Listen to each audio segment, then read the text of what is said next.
தகவல் சொல்றது, ஒரு நோட் எழுதுறது, பண்றது, இந்த சின்ன சின்ன ஒர்க்லாம்.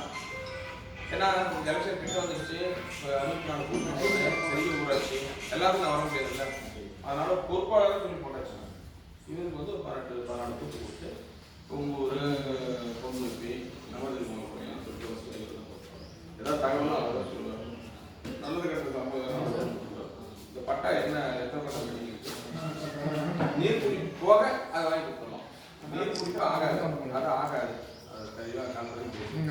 அந்த 10 பட்டா வாங்கி கொடுத்துடலாம். நீங்கள் என்ன பண்ணீங்கன்னா இந்த செவ்வாய்க்கிழமை திங்கள்லாம் மகளிர் மாநாடு முடிச்சுட்டு செவ்வாய்க்கிழமை வரீங்க. காசாட்டில் ஸ்டேட்மெண்ட் எல்லாம் அது புக்கு ஆட் பரிந்துரை காசு மாநாடு கொடுக்கணும். காசாட்டம் கொடுத்துட்டு இது நம்ம இனிமேல் என்ன வேலைன்னா இதை ஃபாலோ பண்ணுறது தான் வேலை. இந்த பட்டாவை ஃபாலோ பண்ணி ஊருக்கு 10 20 வாங்கி கொடுத்துருக்கோமா அந்த ஓட்டு நம்மளுக்கு போகும். நம்ம செலவு பண்ணுறோம், காசை கேட்குறோம், நம்ம செலவு பண்ணி வாங்கி கொடுக்குறோம். அதை வாங்கி ஃபாலோ பண்ணி இந்த கூட்டத்தோட நோக்கம் என்னன்னு கேட்டீங்கன்னா என்ன பொறுப்பாங்க இப்போ அண்ணன் சீனியர் அண்ணன் சொல்ல முடியாது. விவசாயம் கொடுத்துருக்காரு. உங்களோட நோக்கம் இந்த கூட்டத்தோட நோக்கம் என்னன்னு கேட்டீங்கன்னா 100 ஓட்டு வரும். எவ்வளோ ஓட்டுங்க?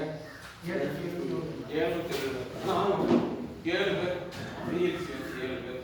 அந்த 7 பேர் 100 ஓட்டை பிரிச்சுக்கணும். இப்போ காலனி பகுதியில் யார் போனால் நல்லா இருக்கும்? காலனி பகுதியில் யார் பிஎல்சி?